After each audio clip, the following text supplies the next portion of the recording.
Welcome to 6F Plus, the podcast dedicated to entrepreneurs who have achieved six figures or more. Success starts here. Today, we have a phenomenal guest, a young up and coming entrepreneur who has been killing it here in Hampton Roads as a real estate mogul in the making. I'm super excited to have him here today. My new acquaintance, I'm sure going to be a good friend. Chris Williams, what's going on, man? My guy, appreciate you having me Yeah. on, man. I'm super excited for this. I'm looking forward to, hopping on here, giving some value, sharing my story and such. Yeah, good stuff. So for 6F Plus, what we really are focused on is helping individuals who desire to hit that six-figure mark. I feel like that's the first barrier of entry that a lot of people like to hit, to help them to see what happens behind the scenes and to achieving the six figures, but also those who are six-figure earners to find community and not feel so isolated and taken aback as if they're the only ones who are going through whatever they're going through, right? Yeah. I think that we have some figment of our imagination around once I hit six figures, this is going to happen and this isn't supposed to happen. And if you hit six figures and then this starts to happen, you're like, oh man, what do they call it? That imposter syndrome starts to kick in, where you feel like, dag, am I really cut out for this? So, man, let's start with you and talking through, now you're at six figures, but what was life like for you early on in life? Oh, early on in life. So I'll say I started real estate when I was 20 years old. I actually started literally probably 2 days before the world shut down due to COVID. So before real estate, let me actually take it back a little bit. So growing up, I was known as a football player. That was my main thing. That's what everybody in the area knew me for, was just being a football player. And I had plenty of college scholarships, things like that. I committed to a school for football, and that was my thing. And I'm the type of person that I only have a plan A. I don't believe in plan Bs. So what my original goal was, I knew I was going to go to college for football. I was going to get a degree in communications, and I was going to be like a sports broadcaster or something like that. So that was my goal. That everything I was doing was aiming for that. And then a week before I was supposed to go to training camp for college, literally a week before, I ended up finding out that I had lost my scholarship. And it wasn't anything that I had done or anything like that. It was just basically a mix-up in communications. Now, this is a week before training camp, so I can't go anywhere else. Everybody already had their spots filled for football. And the big thing for me was, if I'm going to go to college, I need a scholarship. My grades weren't good enough to have a scholarship, just being honest with you. And I just didn't want to get in debt. That was just a huge thing for me. So I was just stuck. Like, my whole life had come crashing down. I had no idea. I had no plan B. I had no idea what to do. I'm bawling, crying in my room. Like, what do I do? But I knew I needed to do something. So I decided to go to local community college. Did a semester there. I was like, this is a waste of time. And the biggest reason why I actually dropped out is because I didn't have a car at the time. Now, I was working because I knew I needed to make some money somehow. But I was taking Ubers to get everywhere. And it got to the point where literally I got my check one pay period. I got my check and I had to pay my credit card bill back from all my Ubers. And I ended up not making any money from working 2 weeks. I'm like, yeah, something's got to go. So I ended up dropping out of college. I picked up another job, and my schedule at the time was working every day, 7 a.m. to 1 p.m. at Enterprise, and then working, let's say 1:30 or 2 to 9:30 at Foot Locker every day. And, not to get too deep into it, but I also winded up getting kicked out of my parents' house at the time. So I was living in Hampton. Both those jobs were in Virginia Beach. So I'm doing this every day, recurring. I'm like, man, this can't be it. Like, this can't be life. So I'm like, all right, like, what's next? What can I do? So at my job at Enterprise, I wasn't the guy that was helping out people, buy cars and things or rent cars. I was the guy in the back that nobody saw that was cleaning out the cars. When I was cleaning out cars, I had the opportunity. A lot of people listen to music, but what I like to do is intake information. So I was listening to podcasts. One of my favorite podcasts at the time, the host, he was always talking about real estate. And at this point, I had no idea what real estate is. Had nothing, like, I didn't even know the difference between owning and renting. I had no idea. But I'm like, okay, this seems cool. And it seems like I can get in here. Like, there's not a huge barrier to entry. You don't have to go to college. You don't have to look like anything. You don't have to be super smart to do real estate. So I started doing some more research. I realized what the host was talking about was real estate investing. Now I'm 19 at the time with $30 in my bank account. I'm not real estate investing. So I'm like, dang, all right, well, I'm really interested in this real estate thing. Like, what else can I do in real estate? And at Foot Locker, I was a salesperson. I was a shoe salesperson, and I was really good at sales. I didn't have any sales training, things like that. I just knew how to help people out, and I was one of the top salespeople in the district. So I was good at sales.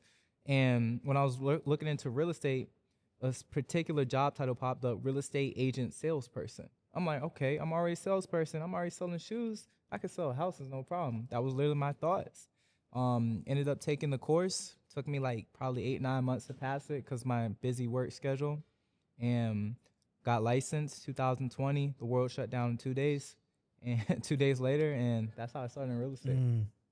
Man, that's such an amazing story, an amazing journey through that.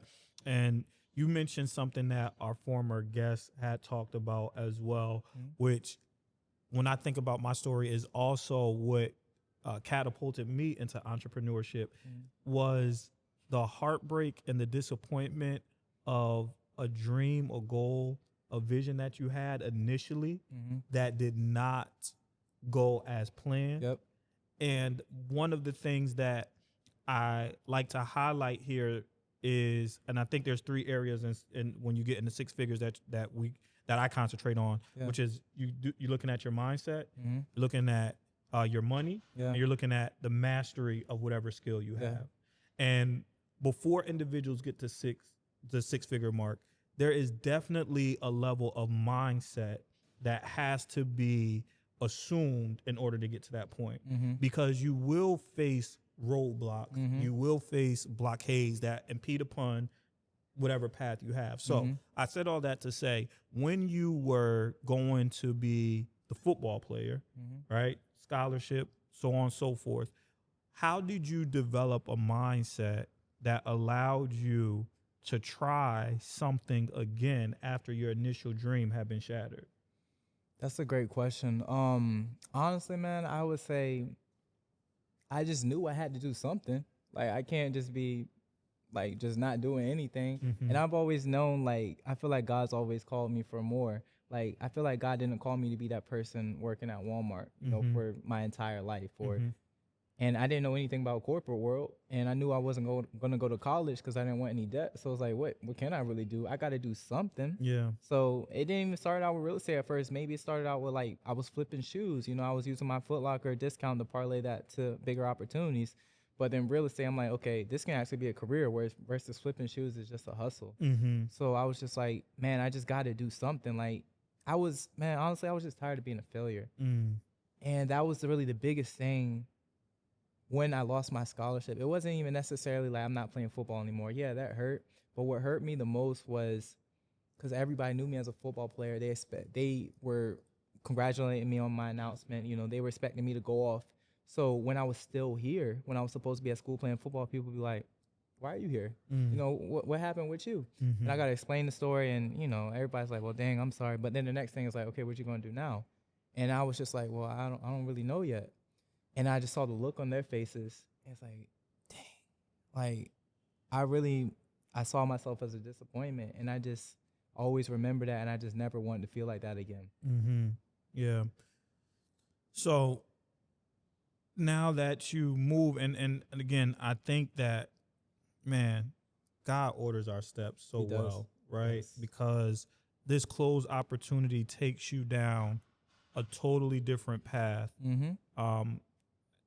And again, going back to mindset, because you make a choice, you make a decision that instead of listening to music, I'm going to listen to podcasts, right? I'm going to fill my space with getting better. And as you're doing this, you're introduced to something that you didn't even know was an industry, which resonates with me so very much, right? Because, you know, I'm from a place called Newburgh, New York, most violent city in the state of New York per capita, right? I grew up, you could say, in poverty. All right. So I did not know that financial advising was a career path that people could do until I was maybe 27 years old. And I got licensed when I was 28. Okay. And then opened my agency in 29. So it's very similar to you. It's like I didn't know what was possible. And I think that, especially in the African-American community, one of the great opportunities that we have once we get to this level and beyond is exposure. Yes. Is showing people that this is a path that you can take, right? And that this is a path that you can excel in, because if you grow up in a low-income area, you only know the landscape that's around you. So I didn't know lawyer. I didn't know, of course, doctors, whatever, but you don't see all these other avenues, right? Yep. So you get licensed, you pass your test, you go and the world shuts down. Again, we almost have identical stories. I opened in February. I think everything shut down in like March 2020. Yep. All right. So what do you do from the excitement of I'm getting into this career, I see the opportunity, and now things shut down? It seemed like you hit another roadblock. Yeah. Not only did I hit, the thing about real estate in 2020, I say we had probably like a little hiatus in a sense where people was just trying to figure out like what's going on, but that probably lasted like a month. And then everybody was moving and shaking. You just kind of had to, we couldn't necessarily have our in-person office appointments, but people were still meeting with clients, still going to houses with masks, gloves, footies, all those things. So real estate was booming in 2020. Like interest rates were low. Everybody was having like a historically best year, and everybody around me was having great years, but I struggled so much. I only sold 2 houses my first year, and I was working full time. I'm not one of those people that just started out part-time and just tried to ease my way into it. Remember, I was working those 2 jobs before at Enterprise and Foot Locker. I quit both of them to dive full into real estate. And I'm saying I'm working 80 plus hours a week. I'm the first one in the office, the last one out. I'm working on weekends, all day on the weekends. Literally, I remember Sundays when football came on, I would be in our main conference room, I would put on Fox on my laptop and still be working, practicing scripts, doing all that. Like I'm super hard working. And I only sold 2 houses despite all that, one in August and one in November. And I started in March. So, man, that was such a tough time. And it's like going back to just feeling like a failure. I'm feeling that again because I'm like, God, like, what's going on? Like, I'm doing all the stuff that I'm supposed to be doing. I'm working hard. I'm on top of everything. I'm making sure I'm praying. Like what's up? So that was just a time, man, but it just prepared me for greatness. Being at rock bottom, I'll say for 3 years straight, 2018, 2019, 2020 were 3 rock bottom years. It seemed like I could not catch a break for nothing. So I guess I'm interested to know because, it sounds easy, or when people hear it, it's 3 years. It's like, oh yeah, he did that for 3 years. But that's like over 1,000 days of struggling. When you in it, it do not feel like it's taking forever. It's like, golly, I could not catch a break. So what drove you, or let's say it like this. Yeah. Let's say there's somebody watching this right now and they have been struggling for the last year. Yeah. Right. And they are on the brink of throwing in the towel. Right. So if you could get in a time machine, you could go back to Chris in 2018 and 2019. What do you say to him at the lowest moment when he was ready to quit? I would say you got to keep going, man. And I know it's cliche, everybody says it, but why stop now? I don't know if people have seen that meme of like the guy when he's digging in the mine and like the guy on top, he's just digging ferociously, and the guy on the bottom, he had gave up, but he was like an inch away from discovering diamonds. That's what I feel like it is when people talk about they want to give in, they want to throw it away. Well, it's like, all right, you already put in all this work to get here. Why not just see it through? And I'm just like, I just believe in faith 100%. And I know what my God says. My God says that he will provide at the end of the day. Like he will make things happen. So I just believed in that 100%. And even when it seemed like it didn't happen, like it was never going to happen, I just knew like with my hard work and with my faith, there's no way this wouldn't happen. There's just no possible way. And even if it didn't work in this avenue, I know God will lead me to something else in which it did work. Yeah. So that's what I would say to that person is you just got to have faith and just trust the process and just trust God at the end of the day. Yeah. Yeah. So you get to from March to, you said August was the first sale? August, yep. So March to August, what is your first sale? What was that like? It was a relief. I'll say that's the first thing that comes to my mind. It was a relief. And it was actually really exciting because it's like I've had doubted myself for so long. And it's like, okay, I can finally do it. And once you get that first one under your belt, it's like, all right, cool. I know I can do it. So if I can do it once, I can do it again. So it was definitely relieving. And that whole process was really interesting because being that I started out when I was young, I was 20 and I don't sound old. I sound very young. So like I was on the phone with people and, you know, I thought I was doing good. I was following my script, talking to them. And then they would hit me with a question. They'd be like, how old are you? And that's not something you want to hear on the phone from a potential client. Yeah. You know, especially something that they're doing like their biggest, highest investment that they're ever doing. They want somebody that they trust. They want somebody to have some rapport with.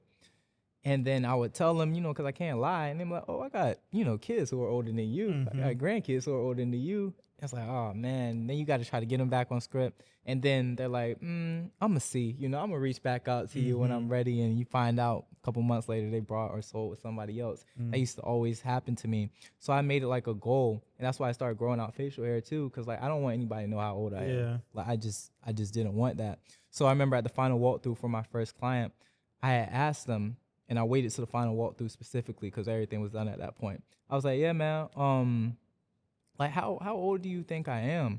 Just kind of just wondering, just trying to throw it out there. He was like, oh, yeah, you got to be like, 28, 29 around there. I'm like, let's go. All right, cool. We got step one checked off.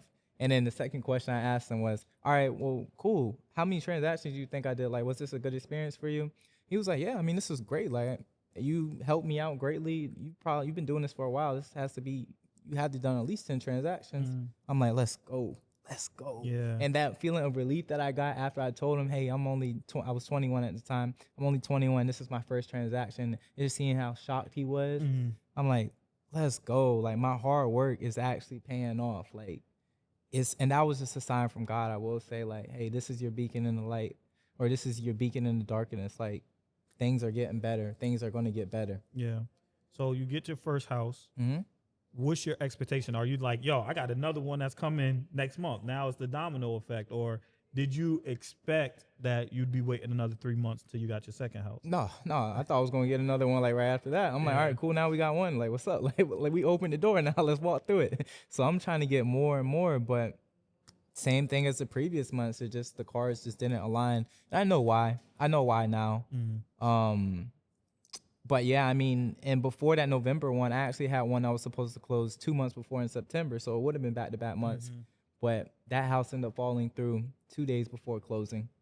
Nothing you could really do about that. I learned a valuable lesson in that.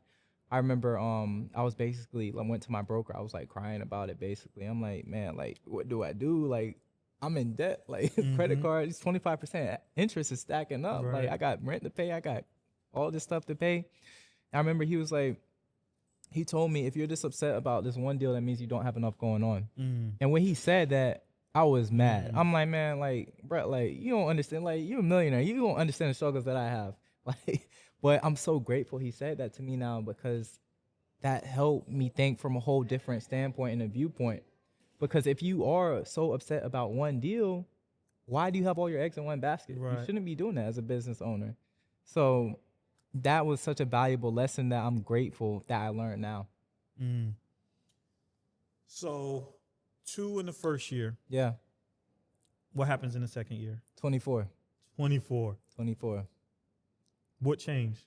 Man, honestly, I would say my first year, I was still transitioning from where I was before to a more professional, like corporate role, I'll say. And I didn't really want to leave the stuff that I was doing behind. I didn't really want to leave the people behind.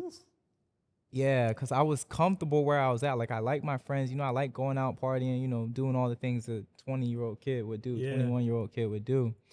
And I just had a bunch of people in my life that just couldn't get with me to the next level. And I know God was talking to me like through that whole time, especially as we started to get later in 2020, like, hey, like, you're not going, this isn't going to work. Like, where you want to go versus what you're doing, your actions and the people you have around, Yeah. it's just not going to align. Yeah. And I was like, nah, like, I'm going to make it work. I'm going to be that one person out of millions of people that tried to make it work. And it literally took God like forcing people out of my life for it to happen. But as soon as I got certain people out of my life, like, boom, like a rocket, because I didn't do anything different. That's a crazy thing. I did not really do anything different. I was doing the same things as I was doing before, but just the situation and the circumstances, it was more aligned with what my higher calling was. Yeah. And I was able to step into that door. Yeah. Again, one of the other secrets to success being your surroundings. Yes. You know, the people, there's this saying, you're the average of the 5 people closest to you. Yep. You know, and those people, from a mathematical sense, they can either elevate or they could hinder what your average is. Yeah. Right. So if on a scale of 1 to 10, you feel like you're at 8, right? But you have 2 of your friends who are 2s. Yeah. You have somebody that's a 3. You have somebody that's a 6. You have somebody that's a 7. You know, you add all those numbers up, that equals 20. Yep. You know, you divide that by your 5. By yourself, you're at 8. You being the average of the people closest to you, you become a 4. You become half as good just based off of the people who are around you. So when you talk about that, you know, the conversations are different, expectations are different, the energy that you walk in is different, the spirit that you walk in is different, and all sales is a transfer of confidence, right? You are taking your confidence and you're giving it to somebody else. Yep. And they're assuming that confidence in you. Mm-hmm. But if you have some doubt around you, if you have some skepticism around you, you have limiting beliefs around you, all of that is factored into your being. Yeah. And so when you go to step in to a place of confidence, even though you could be doing the same actions, the spirit that you're doing it in, or the energy or the confidence that you're evoking is being received from the potential client, the prospect, customer, whatever you want to call them. Yeah. That small thing about who you're hanging with is felt. Yeah. Even though you can't, even though you don't feel it, right? Because your expectations are different, how you talk different, so on and so forth. So anyway, that's one of my favorite topics. Again, is just going through community, the people that you hang around. And so when you say that it's a light bulb to me. So now you go from 2, you go to 24. How does life change with 24 transactions? First thing was getting out of debt. That was literally the first thing that I wanted to do. And I've been on you know, other shows, things like that. They always ask like, how did you spend your first commission check? And people always have this lavish story like, hey, they went to Miami, they went out of the country. That wasn't me at all. I spent my first commission check was, I didn't even get out of debt, which is paying some debt off. Right. And I don't even think I went to a restaurant to celebrate or nothing like that. Yeah. So that was probably my greatest satisfaction with closing those was being able to get out of debt. And also one of my biggest goals when I got in real estate was I wanted to buy my personal house. Like I told you, you know, the situation with my parents and, you know, that things like that. One thing that was super important for me was just security, housing security. So I'm like, I don't want to rent, and I just didn't see the benefits of renting. So I'm like, okay, I really need to purchase a house, but you need to have 2 years worth of income to be able to purchase. Now, I thought my dream was shot after the first year, honestly, because, you know, 2 houses, I think I made $12,000 that entire year. So I'm like, all right, I'm not going to buy nothing there. But because I did 24 houses the next year, my income was so sufficient, I could just wipe out the whole first year. And even if I have 0 as a first year and we average it 2, I still got a sizable income to be able to purchase a house. Yeah. So that was one of the biggest joys, I would say, of that year was I was able to accomplish my goal of buying my first house, and I was 22 when I purchased it. Nice. So let me ask you about this. What is lead your lead generation process like from the 2 to the 24? Yeah. Are you buying leads? Are you organic leads? Are you like tell me how you're building leads at this point? Yeah, man, I was so grand. I didn't even know like what the difference between organic and paid was. Like I had no idea what that was. So when I first started off, even from the 2 to the 24, it was just straight grinding. What we had was a pool, basically. We called it I believe the Shark Tank. And that was like all of the leads that all the other agents just didn't want. So the experienced agents, they didn't want it for whatever reason, whether the lead was a renter, whether the lead just said they wasn't ready yet, whether the lead signed up 8 years ago on the site. This was the leads that nobody wanted. I got in that pool every single day and would call people until I set an appointment. So I would just challenge myself. I'm like, I'm not leaving this office until I set an appointment. And I'm getting in early. And okay, cool. If I set an appointment by 12 p.m., all right, well, I got the rest of my day. Maybe I can get ahead for the next day, or maybe I can chill. But there was many days and it would be 7, 8 p.m. I'm like, I still haven't set an appointment. Like, what we gonna do here? So that's what I was doing every single day. It's just cold calling, basically. And then once we got to the 24 and such, because I had that reputation as a deal closer now at that point, I was then able to transition to social media and referrals. So the cold calling aspect, you said you had a script, you're using a script. How long were you on the script before you kind of took the training wheels off and you didn't need the script anymore and it became more of this intuitive kind of conversation? Yeah, I would say probably a couple months that I was on the script. To be honest, they forced me back on the script. I tried to be off the script early. Like in 2 weeks, I was like, we don't need the script no more. Cause like I've never had official sales training, but like even this Foot Locker selling shoes, even though it's a low ticket item, it's still sales at the end of the day. And I was really good without a script. We didn't really have no trainer or nothing like that. I just knew people came in, they wanted shoes. I had a passion for shoes. I knew what shoes were good. Hey, I'm gonna help you find shoes. So once I was able to kind of implement that same, I think another reason why I was so slow in real estate, like slow starting, is because I didn't have that confidence, like you mentioned at all. I didn't have that confidence. I was thinking like, you got to say these exact words and such and such and such. But once I was able to transition off the script and just focus on what is their why at the end of the day and how does my offer help their why, it just became pretty easy to do. So when I was cold calling, it's like, all right, this is not hard. Okay, you want to buy a house? Well, I know you're looking for a 4-bed, 3-bath in Norfolk. Check out this 4-bed, 3-bath that's available in Norfolk. You want to see it tomorrow? Which time works better for you, 1 p.m. or 4 p.m.? 4 p.m.? All right, cool. And it just became that. Yeah. And so now you start to build up this reputation because you are closing deals. Then you say you transfer over to social media. Yeah. So when you transfer over to social media, what type of content are you putting out that is performing well for referrals? So like, what does that look like? Did you come in with a content calendar? Did you come in with already understanding what your brand was going to be, how you wanted it to be communicated? Like what were you doing there in that space? None of that. I didn't have a content calendar. I didn't know nothing about any of that, to be honest with you. I knew about social media, and I knew how to gain leads from social media because as a young person, I was on social media trying to gain leads, but my leads I was trying to gain was women. I wasn't trying to gain like actual clients. So I was like, all right, well, I know how to attract people on social media. So I was trying to apply those same tactics for real estate. And I had started on social media and real estate when I very first started. But my brokerage at the time, they were against social media. They was like, this is a waste of time. Like, don't do it. But I'm like, well, I don't want to cold call forever, so let me just do it. I know a lot of people look at me for the social media stuff now, and I always try to tell people, before I was able to full-time transition to social media leads, it took about 3 years to do that. 3 years in which I was posting. It's not like I just had an account and wasn't. I was posting, but I had to build myself up. I had to build that reputation up as a deal closer before people started to trust me on social media.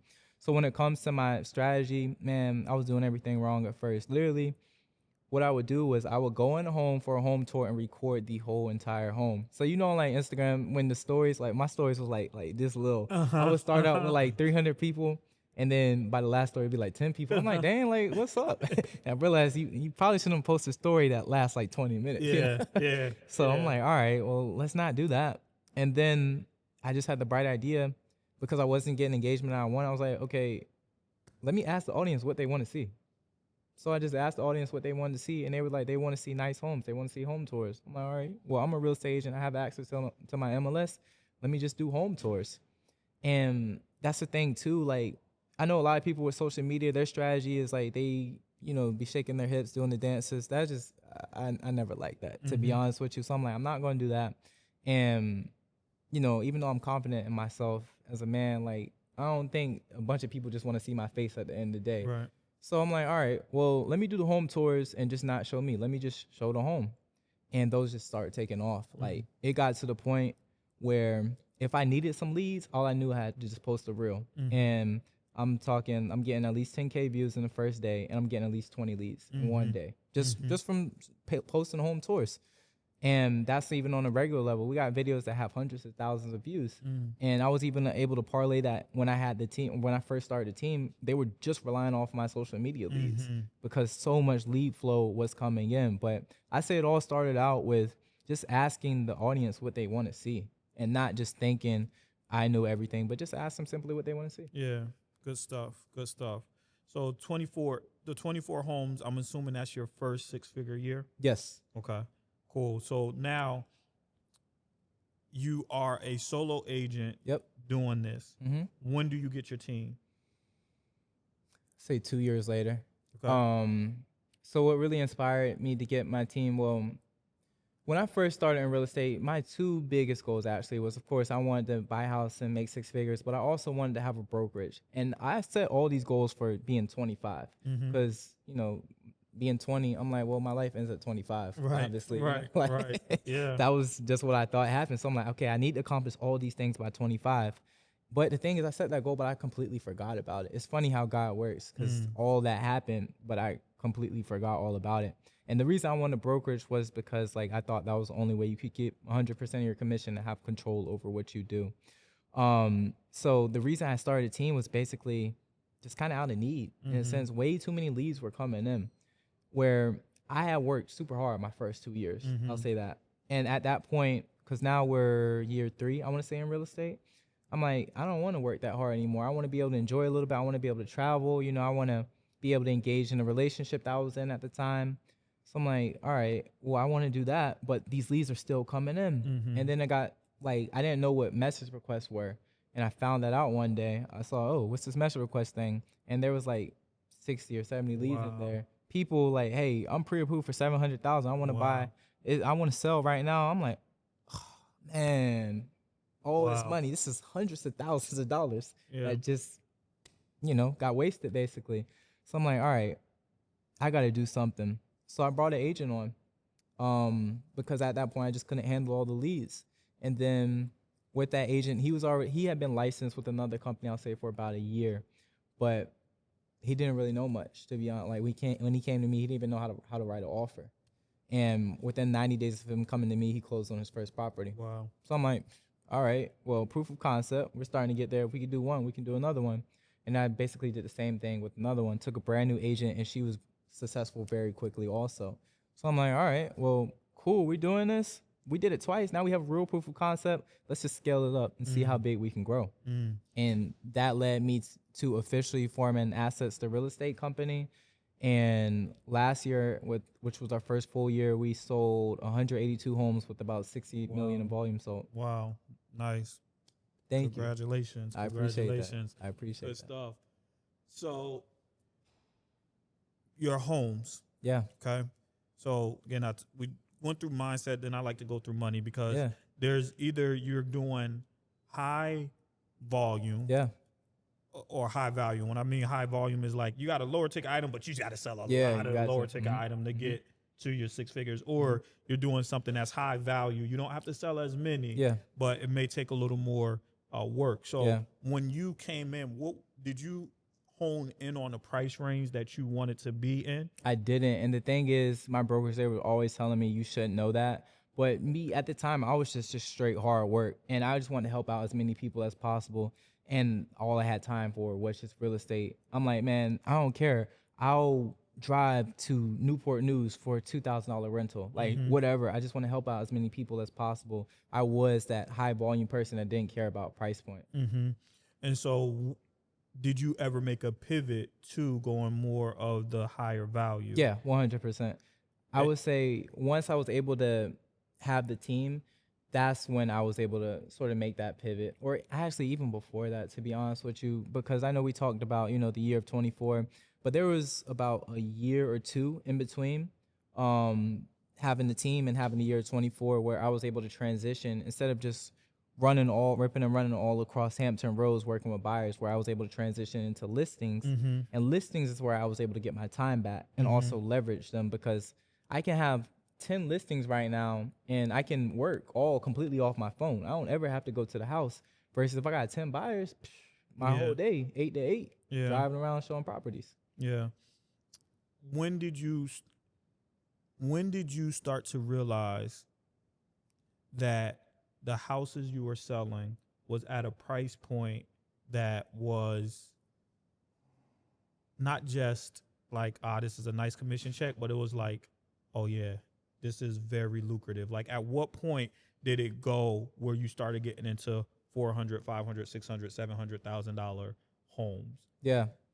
I would say honestly, for me, it was never necessarily about the price point of the home. It was more, I don't want to say it's about how much I was making from it, because I don't want to seem like, hey, I'm in it for money, because I was willing to help out anybody regardless of price point. But like when you start get like different leverage opportunities, it's like, well, okay, maybe I'll have my agent work this one Mm-hmm. because it's a lower price point, and I'll take on the higher price point Mm-hmm. ones. So that was kind of my mindset with it. But honestly, man, once I saw from one home I can make 10,000 plus, I'm like, okay, this is cool. Like Yeah. I like this.